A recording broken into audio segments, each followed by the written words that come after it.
અનુસાર પરમાગમમાં પહેલી ગાથામાં આચાર્ય દેવે કહ્યું કે નવીને અનંતોત્કૃષ્ટ દર્શન જ્ઞાનમય જીનવીર ને જીનવીર કહેતા અંતિમ શાસનદાયક ભગવાન મહાવીર સ્વામી કેવા છે? ભગવાન મહાવીર સ્વામી કે નવીને અનંતોત્કૃષ્ટ દર્શન જ્ઞાનમય જીનવીર ને જેઓ સર્વોત્કૃષ્ટ જે કહેવાય અનંત ઉત્કૃષ્ટ એવા અનંત દર્શન અનંત જ્ઞાન અનંત સુખ અનંત વીર્ય એનાથી જે શોભાયમાન છે જેને આપણે બોલીએ છીએ પૂજામાં ભક્તિમાં બધી જગ્યાએ આવે પણ છે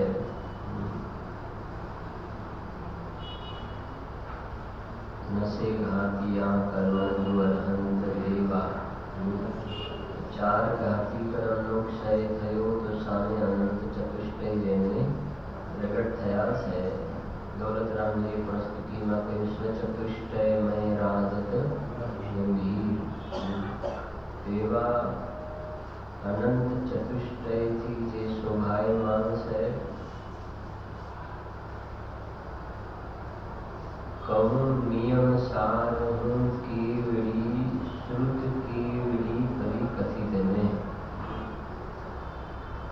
એમને નમસ્કાર કરી અને ત્યારબાદ કહ્યું કે હું કેવડી ભગવંતો અને શ્રુત કેવડી કેવડી અને શ્રુત કેવડી જે વાત કહી છે મને સ્વસંવેદનમાં તો આ જે વાત કહી રહ્યો છું એ મને સ્વસંવેદનથી તો પ્રમાણિત છે અને સમય સારમાં 5 ગાથામાં કહ્યું કે તમે પણ સ્વસંવેદનથી પ્રમાણ કરજો. તો સ્વસંવેદનથી તો પ્રમાણ છે પણ કેવડી અને શ્રુત કેવડીઓ દ્વારા પણ આ વાત પ્રમાણિત છે એમને કહેલી છે આ વાત. આ કોઈ કલ્પિત વાત નથી કે મને આવું લાગે છે કે સ્વર્ગ હોવું જોઈએ આવું લાગે છે એમ નહીં. મને એવું લાગે છે કે નરક હોવું જોઈએ લાગે છે એવી વાળી વાત નથી. નરક છે 7 નરક છે ઉપર 16 સ્વર્ગ છે 4 પ્રકારના દેવ છે. આવું ભગવાને એમના એક સમયની જ્ઞાનની પર્યાયમાં આવું વિશ્વનું સ્વરૂપ જોયું છે એટલે કહ્યું જેમ કે મને એવું લાગે છે કે અંદરમાં આત્મા હોવું જોઈએ. હજુ આપણે જીવની શોધ કરે છે ને ભાઈ આ બોક્સમાં પેટીમાં મૂકે જીવ ક્યાં ચાલ્યો ગયો શોધખોળ ચાલે છે હજુ તો શોધે છે. અમને એવું લાગે છે એમ નહીં. અહીંયા જો કહે છે કે જાત તો જીવ ઉભો છે તે ત્યાં છે અંદરમાં હાજરા હજુ છે એની વાત છે. શુદ્ધ ભાવ અધિકારની અંદર 38 ગાથા જે આપણે ચાલી રહી છે એમાં 38 થી આખો શુદ્ધ ભાવ અધિકાર એની અંદર એ શુદ્ધાત્માને ફોકસ કર્યો છે શુદ્ધાત્માને ઉજાગર કર્યો છે શુદ્ધ આત્માનું સ્વરૂપ દર્શાવ્યું છે. ગાથા છે જો છે બાહ્ય તત્વજીવાનિ સર્વે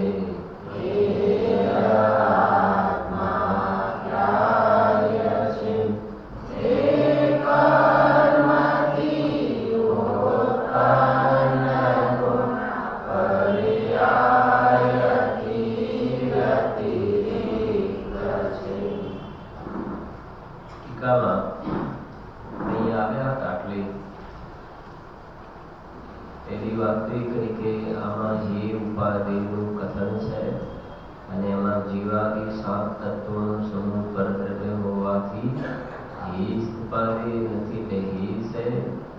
અને કારણ પરમાત્મા ઉપાધિ છે, પણ એ કારણ પરમાત્મા કોને ઉપાધિ છે? તો આવા આત્માને, કે કેવો આત્મા? શું લખ્યું? સહેજ વૈરાગ્ય રૂપી મહેલના શિખરનો જે શિખામણી છે, પરદ્રવ્યથી જે પરાન્મુખ છે, 5 ઇન્દ્રિયોના પહેલા રહિત દેહ માત્ર જેને પરિગ્રહ છે, ત્યાર પછી જે પરમવિદ યોગીશ્વર છે, અને સ્વદ્રવ્યમાં જેની તીક્ષ્ણ બુદ્ધિ છે, એવા આત્માને આત્મા ખરેખર ઉપાધિ છે.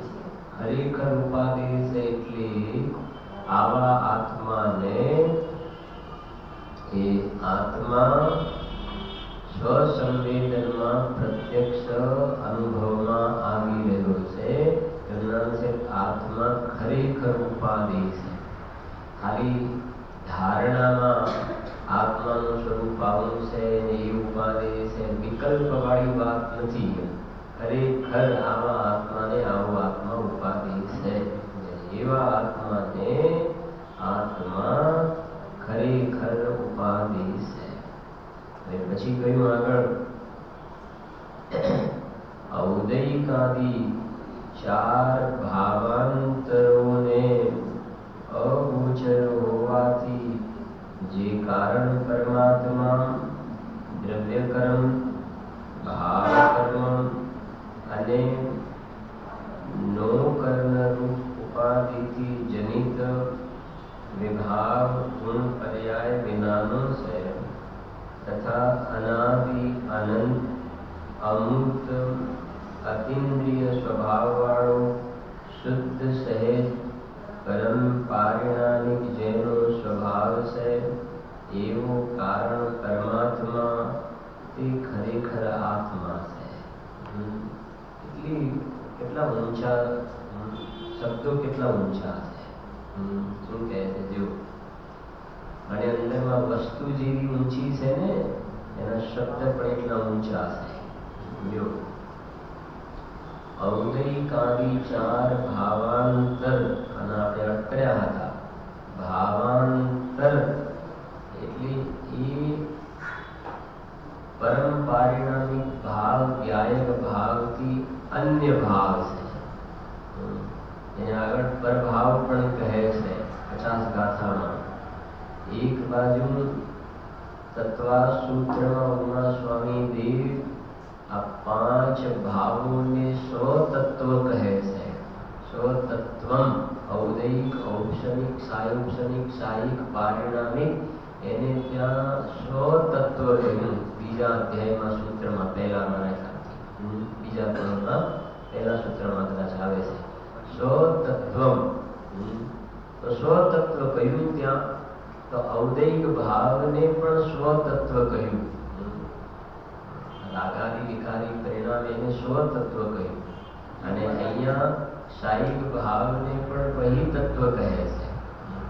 તો ત્યાં એ પર્યાયાર્થિક નૈમિક પ્રધાનતાનો ગ્રંથ છે, વ્યવહાર પ્રધાનતાનો. તો જ્ઞાન પ્રધાન શૈલીથી એ પર્યાય પોતાની છે, પોતાથી થઈ છે, કોઈ કર્મે નથી કરાવી. એ સ્વયં પોતાના અશુદ્ધ ઉપાદાનથી થઈ છે. એ આત્મા એ રૂપે પરિણમ્યો છે. એટલા માટે રાગ દ્વેષ આદિ પરિણામને સ્વતત્વ કહ્યું છે. સ્વતત્વનો અર્થ આત્માનું જેવું શુદ્ધ સ્વરૂપ છે, એવી જાતની રાગ દ્વેષની પર્યાય છે, એવું નથી ત્યાં. સ્વતત્વનો અર્થ કેટલો કે એમાં થયું છે. ડૉક્ટરને જઈને કે સાહેબ મને તાવ આવ્યો છે, તો મને તાવ આવ્યો છે એવું તો કહ્યું ને, કે આ શરીર પર કપડું પહેર્યું છે એને તાવ આવ્યો છે એવું તો કોઈ કહેતું નથી. મને સાહેબ 3 દિવસથી તાવ આવે છે, તાવ ઉતરતો નથી. તો મને આવ્યો છે એમ કહ્યું અને પછી રાખવા જેવો નથી. કે મને એટલે સ્વતત્વ, અને રાખવા જેવો નથી એટલે બસ બહી થઈ ગયું. એમ આ રાગાદી પરિણામ આત્મામાં થયા છે માટે સ્વ, પણ એ વિપરીત ભાવ છે માટે બહિર તત્વ. એ તો ઔદૈક ભાવની વાત થઈ, પણ અહીંયા તો એનાથી બધા આગળ વધારીને એક શાયિક ભાવની પણ વાત કરે છે. એક શાયિક ભાવ છે એ બહિર તત્વ છે. શાયિક ભાવ બહિર તત્વ એટલા માટે છે, એક શાયિક ભાવ સરવાળે છે તો પર્યાય, એક સમય વર્તી પર્યાય છે, અને પર્યાયના આશ્રય નવીન પર્યાય ઉત્પન્ન થતી નથી. એટલા માટે સમય સારની 11 ગાથામાં કહી દીધું કે વ્યવહાર સગળોએ અભૂતાર્થ છે. વ્યવહાર સગળોએ અભૂતાર્થ છે. અને પૂજ્ય ગુરુદેવ શ્રી પંચાધ્યાયનો આધાર આપીને ઘણી વાર કહ્યું કે પંચાધ્યાયમાં કહ્યું કે સમજવી વાત, દ્રવ્ય તે નિશ્ચય અને પર્યાય તે વ્યવહાર. શું? દ્રવ્ય તે નિશ્ચય અને પર્યાય તે વ્યવહાર. ઠીક છે? હવે સમજો, પર્યાય તે વ્યવહાર. હવે આ ચારેય પ્રકારના ભાવ, પારિણામિક ભાવને છોડીને ચારેય ભાવ પર્યાય રૂપ છે, અને પર્યાય તે વ્યવહાર. બરાબર? આટલે સુધી પર્યાય દેવા. અને 11ની ગાથામાં કે વ્યવહાર અભૂતાર્થ છે. એટલે એનો અર્થ એ થઈ ગયો કે શાયિક ભાવ પણ શું છે? અભૂતાર્થ છે. તો ત્યાં વ્યવહાર અભૂતાર્થ કયો, એનો અર્થ એ છે કે વ્યવહારના આશ્રયી, વ્યવહારના એટલે કે પર્યાયના આશ્રયી પર્યાય ઉત્પન્ન થતી નથી. એટલા માટે અહીંયા કે છે ચાર ભાવોથી ભગવાન આત્મા અગોચર છે. અગોચરનો અર્થ એના આશ્રયી આત્મા જાણવામાં આવતો નથી. એ વાત અલગ છે કે આત્મા જણાય છે તો એક શાયિક ભાવમાં નિર્મળ પર્યાયમાં જણાય છે, એના આધારે જણાય છે, એ અલગ વાત છે. એના આધારે એ જાણે છે, પણ એના આશ્રય લેવાથી, પર્યાયના શરણમાં જવાથી નવીન પર્યાયનો જન્મ થતો નથી. એટલે અહીંયા લખે છે કે ચાર ભાવાંતરોને અગોચર હોવાથી, હવે આ બધામાં વાત મૂળ એ છે કે સમ્યક્થી લઈને કેવલ જ્ઞાનની પ્રાપ્તિ માટે જીવને કેવા પ્રકારનો પુરુષાર્થ જોઈએ એમની જ્ઞાન કરાવ્યું. આપણે ને કેવા પ્રકારનો પુરુષાર્થ આપે ને, કેમ થતું નથી, કેમ થતું નથી, કેવા પ્રકારનો પુરુષાર્થ જોઈએ. અહીંયા જોઈએ છે કે એક સમયની નિર્મળ પર્યાયની સામે પણ નથી જોવાનું ને. હવે તો તારી નજર જ હજુ તો બહાર હશે ને. શરીર, સ્ત્રી, પુત્ર, કુટુંબ, પરિવાર, રાત જે સાંજે ચાલે છે ત્યારે આપણે અધ્યવસાન અનેક પ્રકારે. હવે હજુ તો ઘણે તું તો દૂર ઊભો છે, પ્રમાણના બહાર ઊભો છે. બીજી રીતે કહીએ તો પ્રમાણનું દ્રવ્ય છે, પ્રમાણના દ્રવ્યમાં પર્યાયનો નિષેધ નથી આવતો. એક પ્રમાણનું દ્રવ્ય અને એક ત્રિકાળી દ્રવ્ય. તો પ્રમાણનું દ્રવ્ય પૂજ્ય શા માટે નથી? હવે જો ભાઈ, ત્રિકાળી દ્રવ્ય મોટું કે પ્રમાણનું દ્રવ્ય મોટું? મોટું કોણ બેમાં? પ્રમાણના દ્રવ્યમાં દ્રવ્ય ગુણ પર્યાય ત્રણેય આવ્યા. ત્રિકાળી દ્રવ્ય જે છે તો પરિણામ માત્રથી ભિન્ન છે, ગુણ ભેદથી પણ જે ભિન્ન છે. તો પ્રશ્ન એ આવ્યો કે કયું દ્રવ્ય મોટું, પ્રમાણનું દ્રવ્ય મોટું કે ત્રિકાળી દ્રવ્ય મોટું? પેલામાં તો પર્યાય સાથે છે. તો ભાઈ પ્રમાણનું દ્રવ્ય મોટું નહીં, ત્રિકાળી દ્રવ્ય મોટું છે. તો પ્રશ્ન એ આવ્યો કે ભાઈ પ્રમાણનું દ્રવ્ય શા માટે મોટું નહીં?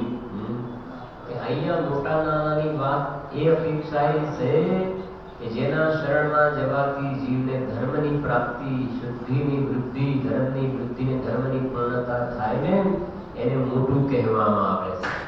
અને પ્રમાણનું દ્રવ્ય છે એમાં પર્યાયનો નિષેધ થતો નથી. પ્રમાણના દ્રવ્યમાં પર્યાયનો નિષેધ આવતો નથી, માટે પ્રમાણનું દ્રવ્ય પૂજ્ય નથી. પૂજ્ય એટલે એનું લક્ષ્ય કરવા જેવું નથી. એનું લક્ષ્ય કરવા જવાથી એ શુદ્ધ નયનો વિષય આત્માની ઉપલબ્ધ, આત્માના દર્શન, શુદ્ધ આત્માને જે અહીંયા કહે છે એના દર્શન નહીં થાય. એટલે જે શુદ્ધલયનો વિષયભૂત શુદ્ધ આત્મા ત્રિકાલી દ્રવ્ય છે એ પર્યાયથી રહિત છે. સમજાય છે? હવે વાત એ છે કે આ મોહી જીવ તો હજુ પ્રમાણની બહાર ઉભો છે. એ સમજવું છે ને કે આ મારી દુકાન અને આ મારી ઓફિસ ને આ મારું મકાન ને આ મારું 2 માળનું મકાન ને અમારે 3 મકાન છે 5 મકાન છે ને કઈ આવે છે ને બીજું અહીંયા છે. અમારા છોકરા આટલું કમાય છે ને અમારા આટલા ધંધા છે. હવે એ કહે છે કે તું તો પ્રમાણની બહાર ઉભો છે હજુ તો. પેલા પ્રમાણમાં તો આવ. આગળની લાલચંદભાઈ કહેતા હતા ને પ્રમાણની બહાર જવું નહીં અને પ્રમાણમાં અટકવું નહીં.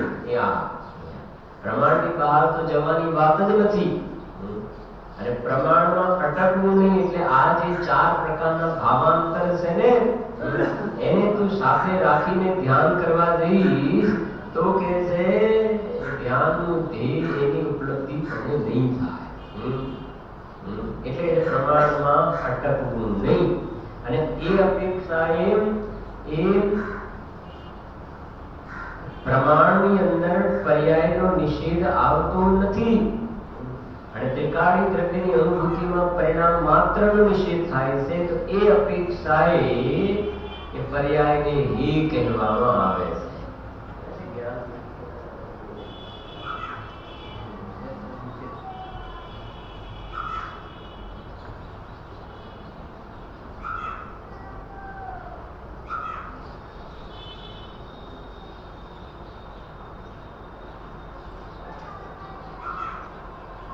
એવો પ્રશ્ન શરૂઆતમાં છે.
દ્રવ્યની સિદ્ધિ તો પર્યાયથી થાય છે. તો પર્યાય ઊંચી થઈ એમ પ્રશ્ન છે. એનો લખે છે પ્રશ્ન કે ધ્રુવની કિંમત વધારે કે આનંદના અનુભવની કિંમત વધારે? ધ્રુવની કિંમત વધુ છે. આનંદની પર્યાય તો એક સમયની છે અને ધ્રુવમાં તો આનંદનો ઢગલો ભર્યો છે. પછી લખે છે અહીંયા કે દ્રવ્યની સિદ્ધિ તો પર્યાયથી થાય છે. દ્રવ્ય જણાય છે શેમાં? પર્યાયમાં. દ્રવ્યમાં દ્રવ્યને જાણવાની ક્યાં તાકાત છે? તો પર્યાય ઊંચી થઈ. ઉત્તર સાંભળજો. દ્રવ્યની પ્રસિદ્ધિ ભલે પર્યાય કરે છે પણ પર્યાય તો એક સમયની છે અને દ્રવ્ય તો અનંતી પર્યાયનો પિંડ પ્રભુ છે. એની કિંમત છે. એક સમયની પર્યાય 3 કાળ 3 લોકના પદાર્થો જાણે છે પણ દ્રવ્ય તો એથી અનંત ગુણી પર્યાયનો પિંડ છે. વાહ! એક સમયની પર્યાયની તાકાત બતાવી પણ કે હું એવું તત્વ છું કે જેમાંથી આવી અનંત પર્યાયો નીકળે. તેથી પર્યાય કરતા દ્રવ્યની કિંમત અનંત ગણી છે. એવા દ્રવ્યની કિંમત થાય તો પર્યાયમાં આનંદનું વિલન આવે.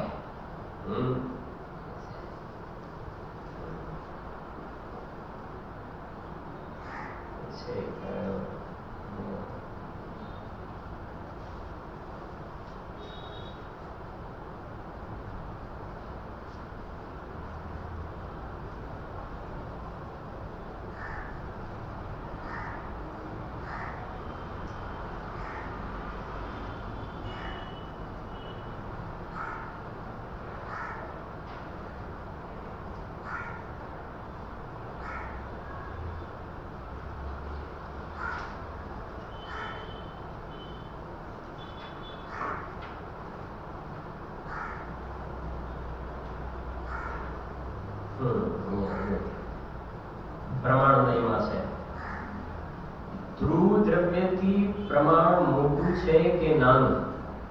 ધ્રુવ દ્રવ્યથી પ્રમાણનું દ્રવ્ય મોટું છે કે નાનું? જો પ્રમાણમાં વ્યવહારનો નિષેધ આવતો નથી. વ્યવહાર એટલે પર્યાય, સમજીએ ને? પ્રમાણમાં વ્યવહારનો નિષેધ આવતો નથી, માટે તે પૂજ્ય નથી. ધ્રુવ છે તે આશ્રય યોગ્ય છે, તેથી તે પૂજ્ય છે, તેથી મોટું છે. આપણે આ મોટા ને મોટું કોણ ને નાનું કોણ? તેથી મોટું છે. એકલો ત્રિકાળી ભગવાન દ્રષ્ટિમાં આવે છે, તેથી તે ધ્રુવ દ્રવ્ય તે પૂજ્ય છે અને મોટું છે. મોટે બેનર કહે છે ને કે ભાઈ આમ પેલા બે ત્રણ ભાઈઓના ઘર હોય અને જે ઘરમાં મા ને બાપ રહેતા હોય ને તો કંઈ પૂછવું હોય તો તે મોટા ઘેર પૂછો, મોટા ઘેરથી જે કે ખરું. એમ અહીંયા જીનેન્દ્ર ભગવાન કહે છે કે મોટું ઘર કયું?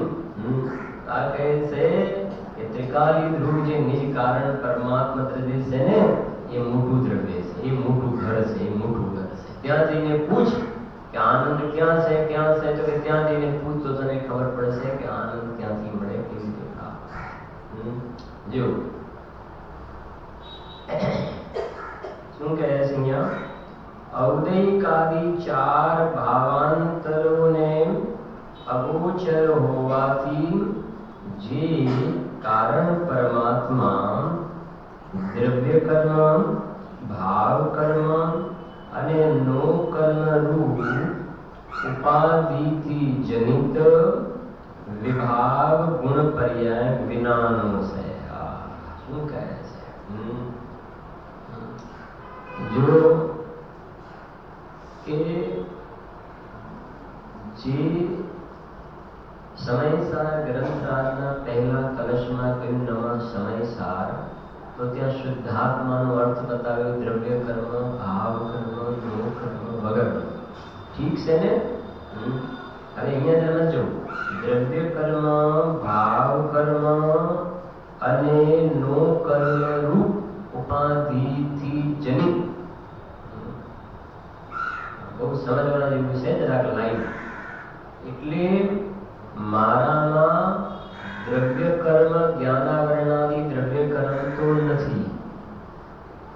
રાગ દ્વેષના વિકારી ભાવ એટલે પ્રમત્ત દશા પણ મારામાં નથી. અને નો કર્મ કહેતા શરીર અને આ સ્ત્રી પુત્રાદી મકાન વગેરે જે છે એ શરીર, મન, વાણી એ બધું નો કર્મમાં થશે. એ તો મારામાં નથી. હવે કહેજો દ્રવ્ય કર્મ, ભાવ કર્મ અને નો કર્મ ઉપાધિથી જનિત વિભાગ ગુણ પર્યાય વિનાનો છે. જે મૂળ ગાથામાં બીજી લીટીમાં પડી છે ને, જે એનો અર્થ છે જો જે કર્મથી ઉત્પન્ન, કર્મથી ઉત્પન્ન એટલે દ્રવ્ય કર્મ, ભાવ કર્મ, નો કર્મ કર્મથી ઉત્પન્ન ગુણ પર્યાયથી વ્યતિરિક્ત છે. વ્યતિરિક્ત એટલે જુદો, અને ગુણ પર્યાયનો અર્થ કર્યો વિભાવ ગુણ પર્યાય. જે કર્મથી ઉત્પન્ન ગુણ પર્યાય એટલે વિભાવ ગુણ પર્યાય વિનાનો વ્યતિરિક્ત એટલે જુદો છે. વાત એ છે કે જે લખ્યું દ્રવ્ય કર્મ, ભાવ કર્મ અને નો કર્મ રૂપ ઉપાધિથી જનિત વિભાવ ગુણ પર્યાય. તો હવે આ જે પર્યાયમાં રાગ દ્વેષના વિકારી પરિણામ, ભાવ આશ્રમ જેને કહીએ છીએ, દયાના પૂજાના પરિણામ કે હિંસા, જૂઠ, ચોરી, કુશીલના પરિણામ, રાગ દ્વેષના પરિણામમાં તો કર્મનો ઉદય છે. દ્રવ્ય કર્મનો ઉદય એની અપેક્ષા. અહીંયા તો એ બતાવવું છે કે પર્યાયમાં જે અપ્રમત્ત દશા પ્રગટ થાય છે, અપ્રમત્ત દશા, પ્રમત્ત દશા જે છે એ તો કર્મની ઉપાધિથી જનિત છે. પ્રમત્ત દશા એ કર્મોપાધિ જનિત છે, પણ અપ્રમત્ત દશા, અપ્રમત્ત દશામાં પણ કર્મની ઉપાધિની અપેક્ષા આવે છે. શું કહે છે? અપ્રમત્ત દશામાં પણ, એટલે સીધી વાત કરીએ તો જે ક્ષાયિક ભાવ છે, ક્ષાયિક દાન, લાભ, ભોગ, ઉપભોગ, વીર્ય, ક્ષાયિક સમ્યક્ત્વ, ક્ષાયિક ચારિત્ર, ક્ષાયિક જ્ઞાન, ક્ષાયિક દર્શન, જે પરિણામમાં કર્મના ક્ષયની અપેક્ષા આવે છે, જ્ઞાનાવરણ કર્મના ક્ષય કેવલ જ્ઞાન, દર્શનાવરણ કર્મના ક્ષય કેવલ દર્શન, મોહનીય કર્મના ક્ષય ક્ષાયિક સમ્યક્ત્વ, ક્ષાયિક ચારિત્ર, વીર્ય કર્મના અંતરાય કર્મના ક્ષય, અહીંયા ક્ષાયિક દાન, લાભ, ભોગ, વીર્ય. તો આ જે પર્યાયમાં ક્ષાયિક ભાવ જે જોવામાં આવે છે, જેને નવલબ્ધિ કહીએ છીએ આપણે, તો એ જે ક્ષાયિક પર્યાય છે એ પણ કર્મોપાધિ જનિત છે. એ વિભાવગુણ પર્યાય છે, એટલા માટે કે ત્યાં કર્મના ક્ષયની અપેક્ષા આવે છે ને. એટલે અમારે તો જે કારણ પરમાત્મા બતાવો છે એ કર્મોપાધિથી નિરપેક્ષ બતાવો છે, કે જેની અંદર કર્મના ઉદયની, ઉપશમની, ક્ષયની, ક્ષયોપશમની કોઈ પણ અપેક્ષા જ્યાં લાગુ પડે નહીં, એવા પરમાત્માને અમે નિજ કારણ પરમાત્મા કહીએ છીએ. જે કેવલ જ્ઞાનની પર્યાય જે છે અમે એને પરમાત્મા કહીએ છીએ. કેવલ જ્ઞાનની પર્યાય જેને પ્રગટ કહી છે અમે એને પરમાત્મા કહીએ છીએ. એગ્રી ના નથી અમને પરમાત્મા કહેવામાં, પણ એ દશાને અમે કારણ પરમાત્મા નથી કહેતા. શું કહ્યું સમજણ પડે છે? એ દશાને પરમાત્મા કહો છો કે નહીં? તમે હા પરમાત્મા કહીએ છીએ, વાંધો નહીં, પણ કારણ પરમાત્મા કહે છે ના, કાર્ય પરમાત્મા કહીએ છીએ. કેમ? કેમ કે ત્યાં કર્મના ક્ષયની અપેક્ષા આવે છે. એટલે કાર્ય પરમાત્મા મેં કહીશું, કારણ પરમાત્મા નહીં કહેવાય. કેમ?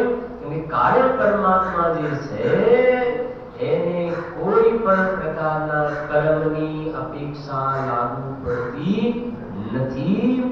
એટલે અહીંયા જે વાત ચાર ભાવાંતરોથી અગોચર, દ્રવ્ય કર્મ, ભાવ કર્મ, નો કર્મ, ઉપાધિથી રહિત, કર્મોપાધિ જનિત વિભાવગુણ પર્યાય વિનાનો કહેતા, વિભાવગુણ પર્યાયની અંદર કુમતિ, કુશ્રુત, કુઅવધિ પણ આવી ગયા, સુમતિ જ્ઞાન પણ આવ્યું, સુશ્રુત જ્ઞાન આવ્યું, અવધિ જ્ઞાન, અનર્થય જ્ઞાન અને કેવલ જ્ઞાન, જેને કાર્ય સ્વભાવ જ્ઞાન કહ્યું.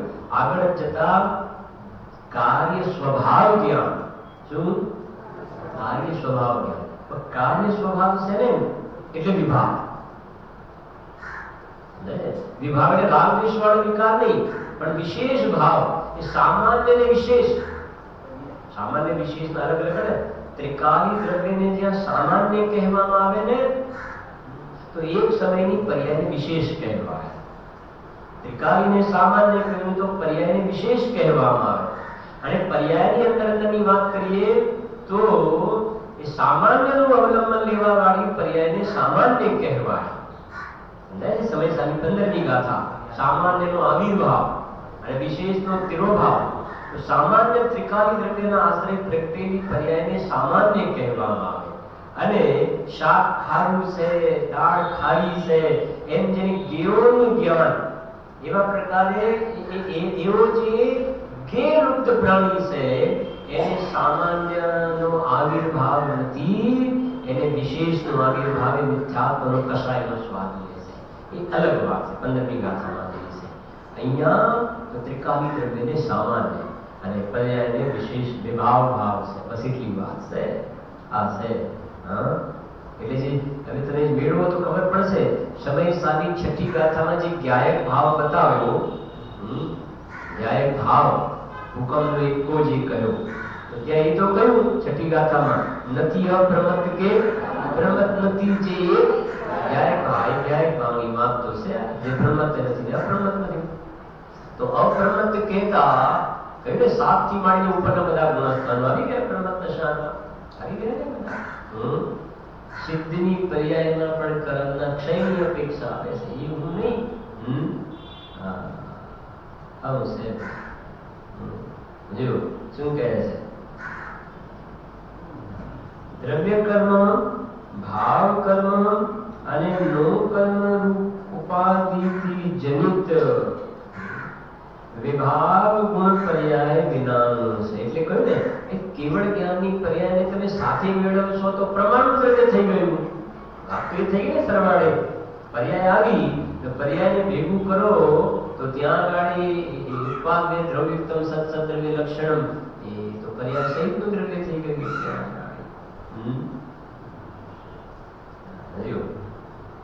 અને આ પહેલી ગાથામાં કુંદકુંદેવે કહ્યું કે અમે આજે કહી રહ્યા છે વંદી કહું કેવલી શ્રુત કેવલી કથિત આ વાત છે.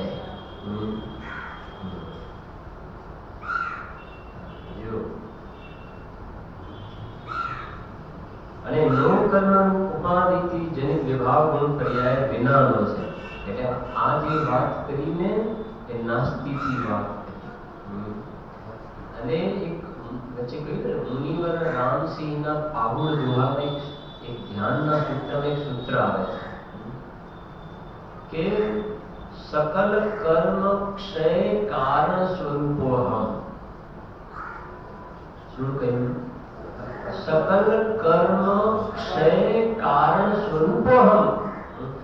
મને મારામાં દ્રવ્ય કર્મ, ભાવ કર્મ, નો કર્મ તો નથી, એના તો વગરનો જ છું.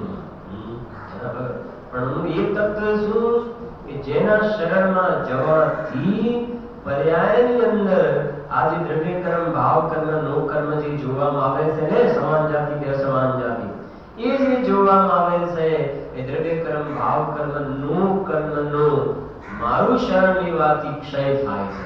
એનું નામ છે સકલ કર્મ ક્ષય કારણ સ્વરૂપમ. કારણ પરમાત્મા, આ એનું કારણ છે. બરાબર. જીવને પોતાના સામર્થ્યનો વિશ્વાસ નથી ને ભરોસો નથી. એટલે ગુરુદેવશ્રી કહે છે કે ભાઈ ભરોસે જીવ ભગવાન બને એવી વાત છે. ભરોસે ભગવાન બને. ગુરુદેવજી કહે છે એ ભવ્ય જીવ તારામાં જે નથી એનો તો તને ભરોસો છે. વકીલે લખી આપ્યું કે આ જમીન તમારી, વકીલે લખી આપ્યું કે આ મકાન તમારું, રજિસ્ટ્રારે સહી સિક્કાને બધું ટાઇટલ ક્લિયર કરાવી દીધું, બધા પેપર્સ ક્લિયર કરાવી દીધા. એટલે કોઈકે કહ્યું, સમજાય ને, માને જે કહે છે જે તારું નથી એનો તો આને શું છે ભરોસો કે આ મકાન મારું, આ દુકાન મારી, આ સંપત્તિ મારી, આ ફલાણું મારું. એક મોટું કામ થઈ ગયું, ચલો ભાઈ આ બધું ક્લિયર થઈ ગયું. સમજાય છે કે જે તારું તારામાં નથી, તારા માટે તારા દ્રવ્ય ગુણ પર્યાયમાં નથી એનો તને ભરોસો. અને પછી સામે શું કહ્યું સમજો, અમે જે કારણ પરમાત્માને બતાવીએ છીએ એનો તું ભરોસો રાખે ને, ભરોસો એમ પેલાનો ભરોસો રાખે ને, આનો ભરોસો રાખે તો શું બની જાય? ભગવાન બની જાય. ભરોસે ભગવાન બનાવે. બરોબર. જેમ એવું કહેવાય છે ને, રાત્રિનો અંધકાર હોય, દરિયામાં આગબૂટ જતી હોય તો એ કહેવાય ધ્રુવનો તારો જોવે છે, કહેવાય છે ને. ધ્રુવનો તારો જોવે અને એ ધ્રુવનો તારો ધ્રુવ ત્યાં રહે છે અને એના ઉપરથી પોતે ડિરેક્શન નક્કી કરે છે કઈ બાજુ વહાણ ચલાવવું અને પોતાના ગંતવ્ય સ્થાનમાં પહોંચી જાય છે. એ ધ્રુવના તારા નિશાન બના. એમ અહીંયા ગાડી કહે છે, જગતમાં એવું કહે છે ને, વિશ્વાસથી શું તરી જાય છે? વિશ્વાસથી વહાણ તરી જાય છે. આ એ તો કહે છે જેમ તેમ ધ્રુવનો તારો, એમ અહીંયા ત્રિકાલી ધ્રુવ જે અખંડિત જ્ઞાયક ભાવ છે એને દ્રષ્ટિમાં રાખે તો જીવ સંસારથી તરીને સિદ્ધ શાને પ્રાપ્ત થઈ જાય. વાત એટલી છે કે જેમ ત્યાં વિશ્વાસથી વહાણ કરે એમ અહીંયા તો વિશ્વાસ રાખે તો તું સંસાર સમુદ્રને તરી જાય. જે છઠ્ઠી ડાળમાં લખ્યું ને, છેલ્લે લખ્યું संसार खार अपार पारा वार तरीती रही गए तीनही अनादि भ्रमण पंच प्रकार तजीवर सुख लिया। શું કહે છે દોલતરામજી? શું કહે છે? શું કહ્યું? संसार खार अपार पारा वार तरीती रही गए। संसार કેવો છે? આરો સમુદ્ર છે। અરે ભાઈ, એક બળદની જ્યાં ખસી કરાવી હોય ને, બળદની ખસી કરાવી હોય તો બળદ ફરી એ જગ્યાએ નથી જતો, ભૂલો પડે પણ એ જગ્યાએ નહીં જાય। લુહારના ત્યાં ખસી કરાવે એટલી વીર ના થાય, બળદ ભૂલો પડે તો પણ ત્યાં નહીં જાય। પણ આ અજ્ઞાની જીવ મૂર્ખ એવો છે કે પ્રતિ સમય કાચીની ગાડીમાં જેમ તલ પીલાય એમ રાગ દ્વેષની કષાયમાં પીલાઈ રહે છે, તો પણ એની એ જગ્યાએ જવા નાખે છે। એ કહે છે સંસાર ખાર અપાર પારાવાર તરી ही गए। શું લખ્યું?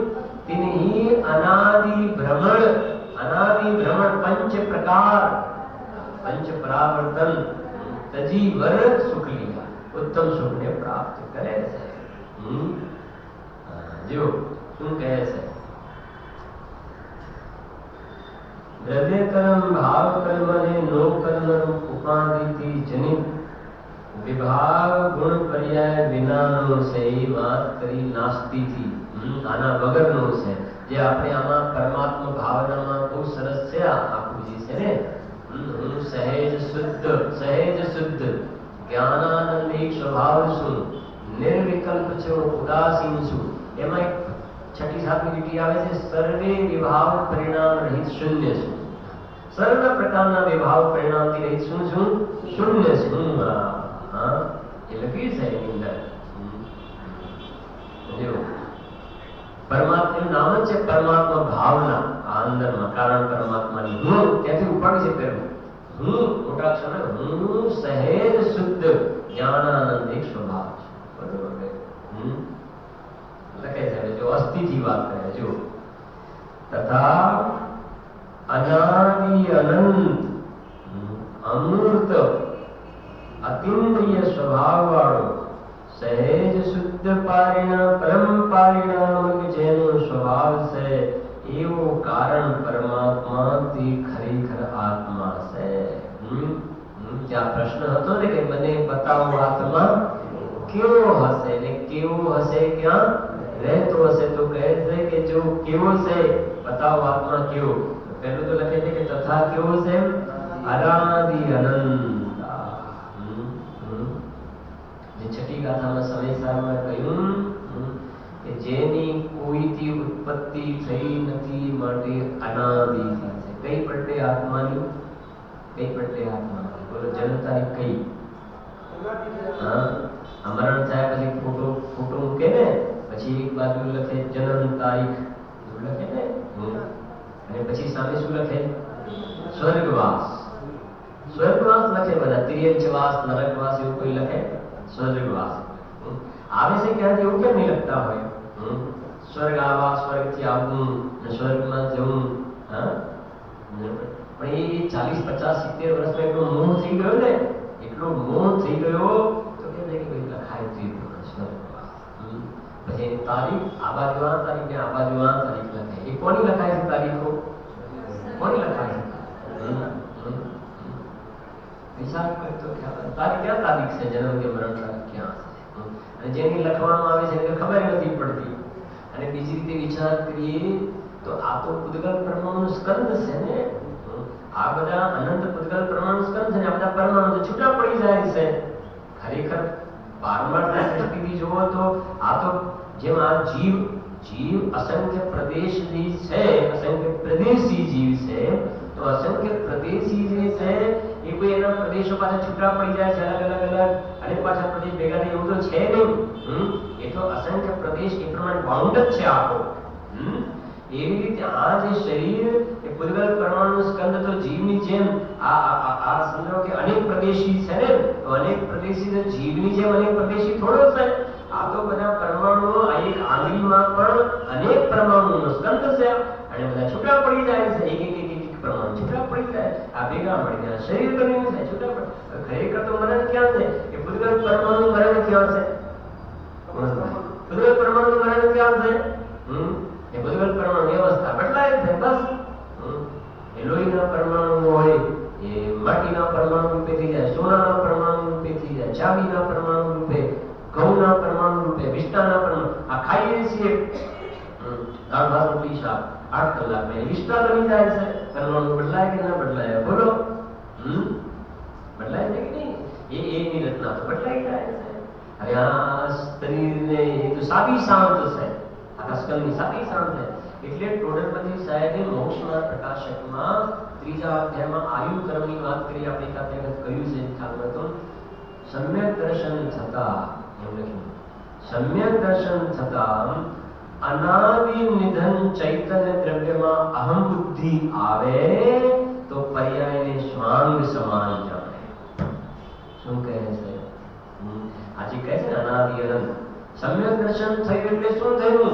કે નિજ કારણ પરમાત્મા જે અનાદિ અનંત જે ચૈતન્ય દ્રવ્ય છે એમાં અહમ બુદ્ધિ થઈને તો આ જે પર્યાય છે એ પર્યાયને સ્વાંગ સમાન જાણે.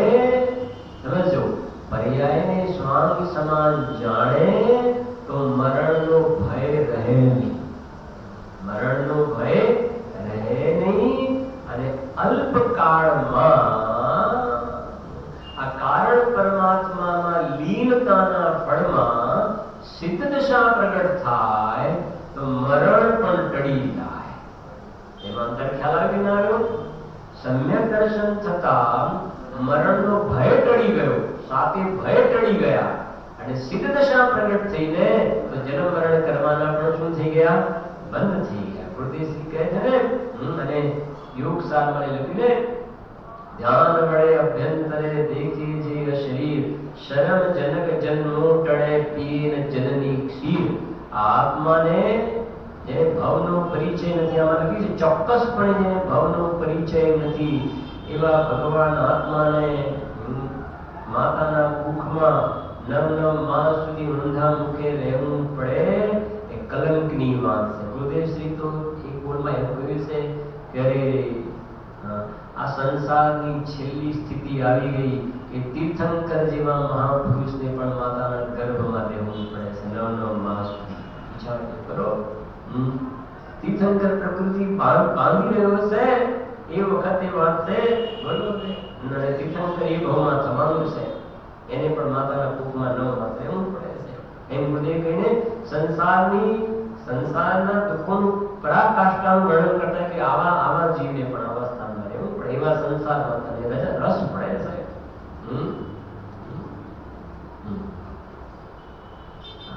એટલે પર્યાયને શું જાણે? સ્વાંગ સમાન જાણે. તો પછી જે યોગીન્દ્ર દેવે કહ્યું, ધ્યાન વડે અભ્યંતરે દેખે જે અશરીર, આજે કહે અશરીર શરમ જનક જન્મો ટળે પીન જનની ક્ષીર.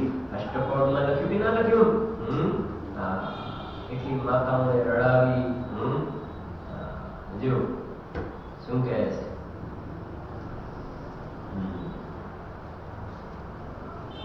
દરેક કર્મ ભાવ કર્મને તથા અનાદિ અનંત લો દેહ મરે પણ હું નથી મરતો, અજર અમર હું આત્મા. અનાદિ એટલે આદિ નહીં, શરૂઆત નહીં. અનંત એટલે મારું કોઈ અંત. અનાદિ અનંત. પછી શું લખે છે? અમૂર્ત. અમૂર્ત એટલે અરૂપી. 6 દ્રવ્યમાં 5 દ્રવ્ય અમૂર્તિ કહે ને, જે ટોળેમાંથી સાહેબ કે અમૂર્તિક પ્રદેશોનો પુંજ, પ્રસિદ્ધ જ્ઞાનાદિ ગુણોનો ધારક, અનાદિ નિધન ચૈતન્ય વસ્તુ વ્યા. अमूर्तिक से दौलत राम जी लगी ने चेतन को है उपयोग रूप પછી બિન મૂરત या अमूर्ति અને ચિન્ન મૂરત કેવું બિન મૂરત ચિન્ન મૂર્ત અમૂર્તિક હોવા છતાં એ ચૈતન્ય મૂર્તિ છે. અમૂર્તિક મૂર્તિ છે પણ કેવી છે? ચૈતન્ય મૂર્તિ છે. અમૂર્તિક હોવા છતાં મૂર્તિક નહીં, અમૂર્તિક હોવા ચૈતન્ય મૂર્તિ છે. અમૃત જે અતિન્દ્રિય સ્વભાવ વાળો, આ પર્યાયમાં અતિન્દ્રિય દશા પ્રગટ થાય છે એ નહીં, સ્વભાવથી આત્મા અતિન્દ્રિય સ્વરૂપ છે. કારણની વાત છે ને, અતિન્દ્રિય સ્વભાવ વાળો. જે ગુરુદેવ કહ્યું ને, આત્માના પેટમાં પરમાનંદ ભરેલો છે, આવી ને અતિન્દ્રિય સ્વભાવ વાળો.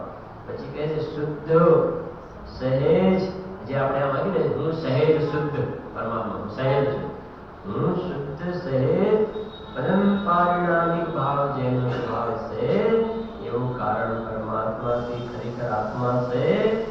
અતિ આસન્ન ભવ્ય જીવોને, આસન એટલે નિકટ, અતિ એટલે અતિ નિકટ, આસન એટલે નિકટ, અતિ નિકટ ભવ્ય જીવોને એવા નિજ પરમાત્મા સિવાય બીજું કાંઈ ઉપાધિ નથી. કામ એકાત્માર્થનું બીજો નહીં મનરોગ, એવી એની દશા છે. એટલે તેને હાલતા ચાલતા સિદ્ધ કહ્યા. સમ્યક દ્રષ્ટિ જીવની પણ દશા એવી કહીને, હાલતા ચાલતા સૂતા સ્વપ્નમાં ઉઠતા બેસતા એને તો એક ચૈતન્યની સાથે દૂર પામે એવી દશા.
અને બાકીના ત્રણ ભાવની વાત કરીએ તો ઔદૈક ભાવ જે છે વિકારી ભાવ એ અવલંબન લેવા યોગ્ય તો છે જ નહીં, પણ એ ભાવ આત્માનું અવલંબન પણ નથી લેતો.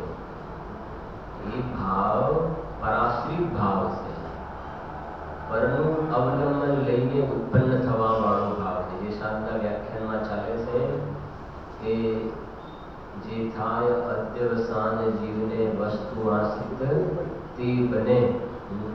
અધ્યવસાન થશે, ઔદૈક ભાવ થશે તો નિયમથી એને પરદ્રવ્યનું અવલંબન જોવામાં આવશે. પરદ્રવ્યનું અવલંબનનો અર્થ કોઈ સામે જે પરદ્રવ્ય હોય એવું જરૂરી નથી. ક્ષેત્રથી દૂર પણ હોઈ શકે, કાળથી પણ દૂર હોઈ શકે. વર્તમાન કાળમાં સમીપમાં હોવું જરૂરી નથી અવલંબન માટે. કેમ કે વર્ષો પહેલાની ઘટના પણ યાદ આવે તો જીવ પોતાના પરિણામની અંદર આંખ ધ્યાન કે રૌદ્ર ધ્યાનનું સેવન કરે છે. એટલે એ પરિણામ પરાશ્રિત ભાવ છે. એ આત્માનું અવલંબન લઈને ઉત્પન્ન થવા વાળા ભાવ નથી. એટલે ઔદૈક ભાવ અવલંબવા યોગ્ય નથી અને એ આત્માનું અવલંબન લેવા વાળો પણ ભાવ નથી.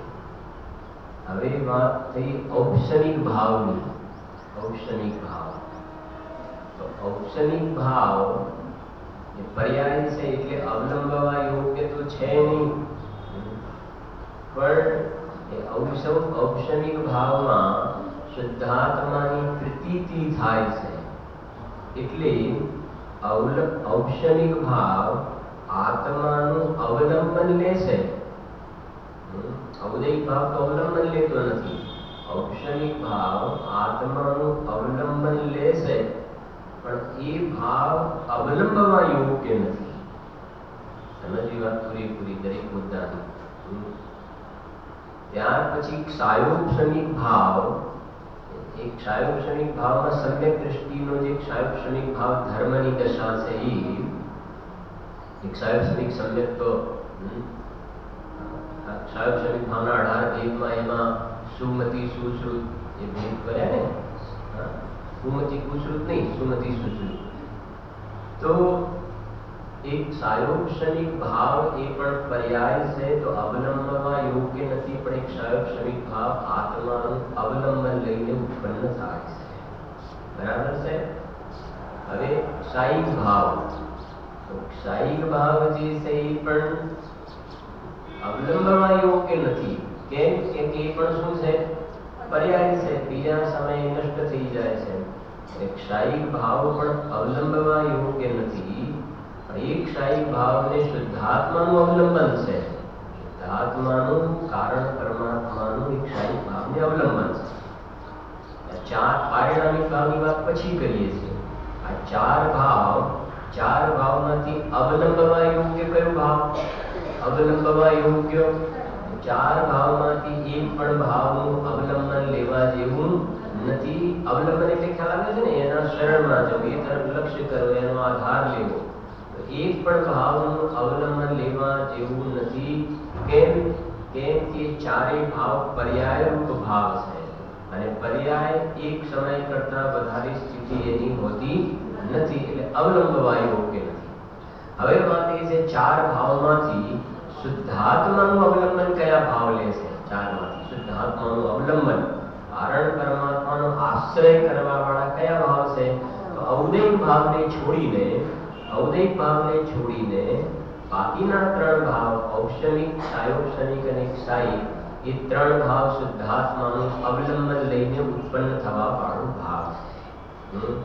આત્માના આશ્રય વગર આ ત્રણ ભાવની ઉત્પત્તિ થતી જોવામાં આવતી નથી. ઔપસનિક ભાવ હશે તો આત્માનો આશ્રય હશે. ક્ષાયોપસનિક ભાવ જે સુશ્રુત વગેરે કયા, એને આત્માનો આશ્રય હશે. અને ક્ષાયિક ભાવને પણ શુદ્ધાત્માનો આશ્રય અવલંબન હશે.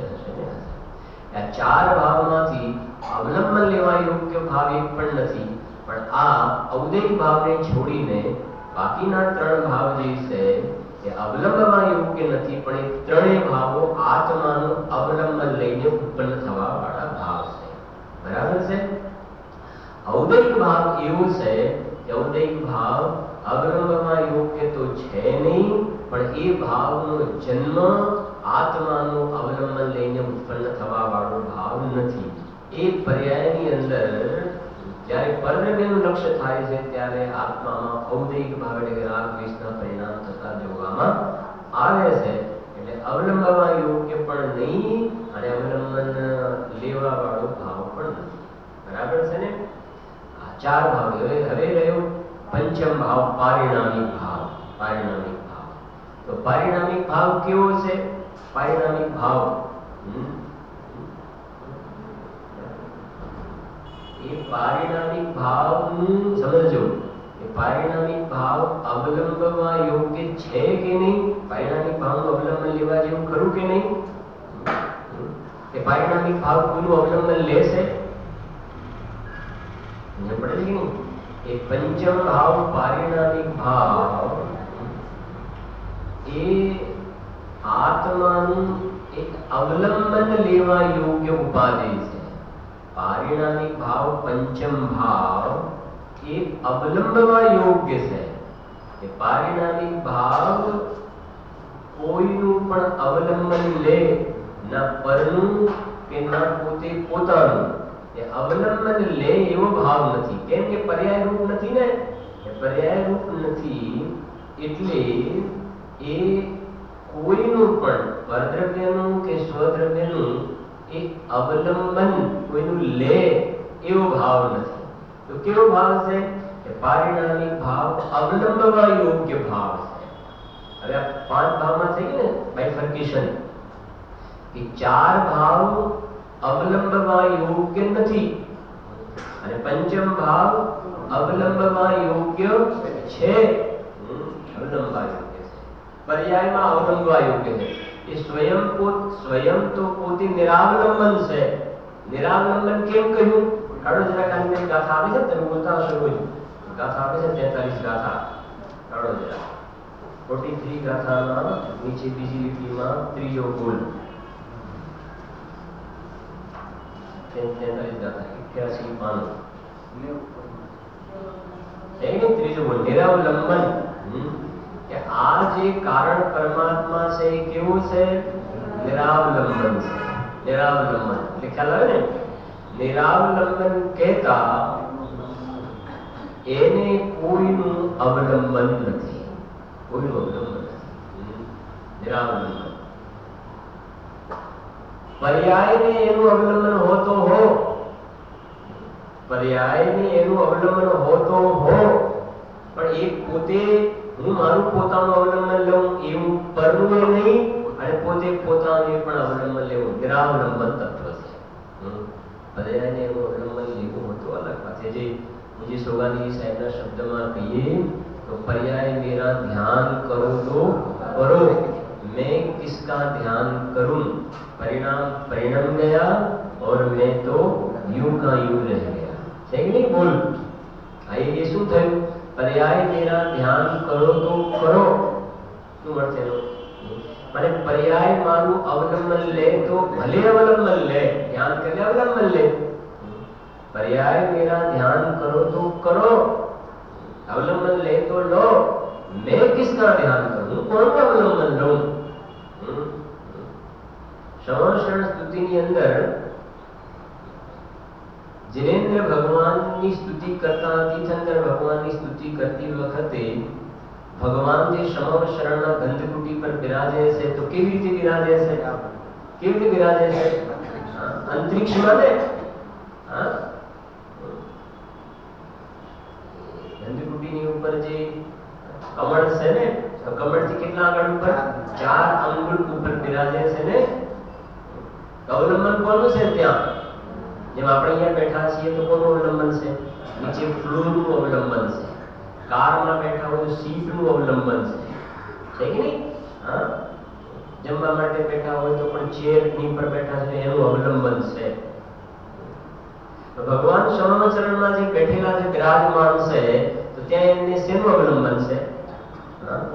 નિરાવલંબન છે ત્યાં પણ. હવે વાત એ સમજવાની છે કે ત્યાં ભગવાન સમવચરણમાં નિરાવલંબન છે ને એને સમજાવવા માટે આ દ્રષ્ટાંત આપ્યું છે. અધ્યાત્મ આમ તો સામાન્ય રીતે શું હોય, અધ્યાત્મને સમજાવવા માટે પેલું દ્રષ્ટાંત આપે. જ્યારે ભગવાનનું બિરાજમાનની સ્થિતિને સમજાવવા માટે આ દ્રવ્યાન યોગનું દ્રષ્ટાંત આપ્યું છે.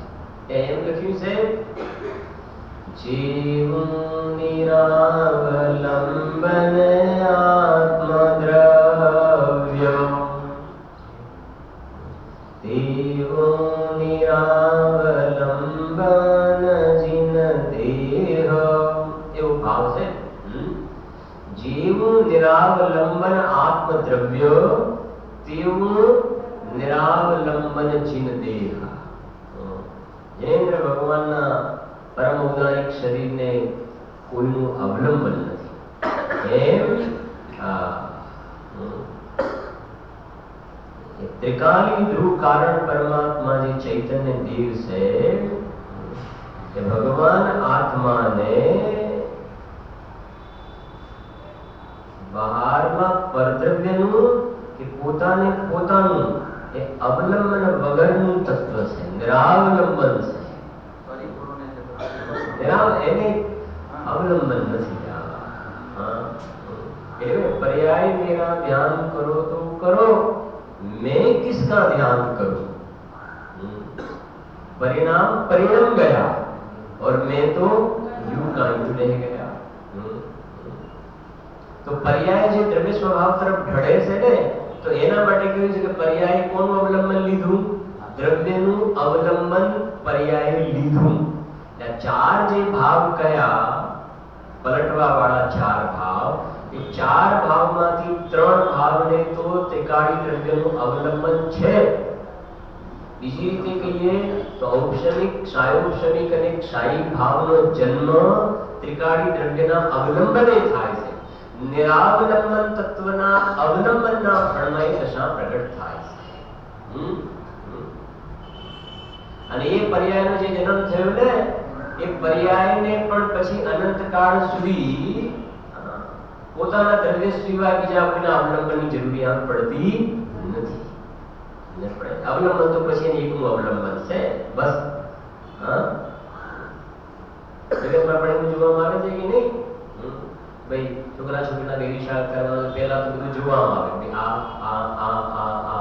કેવું છે, આ કેવું, આ કેવા છોકરો કેવા છોકરો કેવું, અને પછી નક્કી થઈ ગયું ને, નક્કી થઈ ગયું તો પછી થઈ ગયું ને કે ભાઈ આ પર્યાય પૂરતો, આ ભાવ પૂરતો આને આનું અવલંબન એમ કહીશું ને આપણે.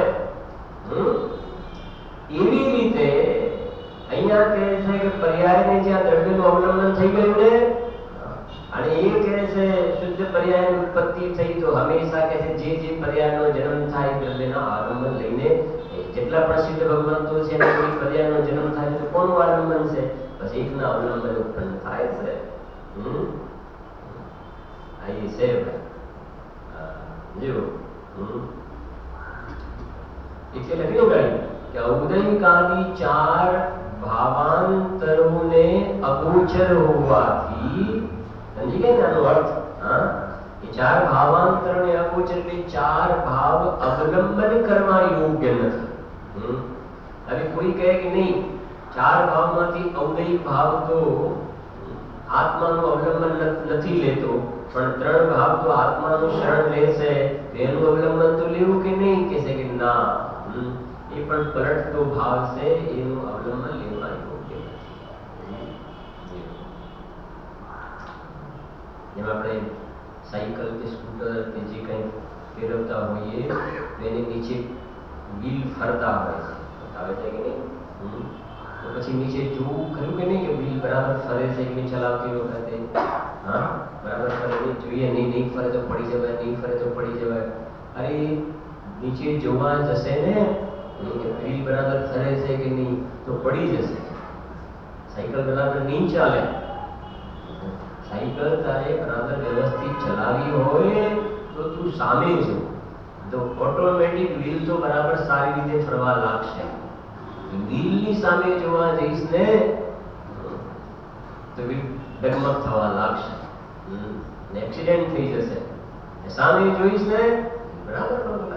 એમ કે છે ત્રિકાલી ધ્રુવ ભગવાન આત્માનો જે પર્યાય સ્વીકાર કરે છે ને એકનું અવલંબન, જેમ સામે એમ અહીંયા ત્રિકાલી ધ્રુવનું જે અવલંબન જે પર્યાય લેશે તો પર્યાય આપોઆપ નિર્મળ ઉત્પન્ન થવા લાગે છે.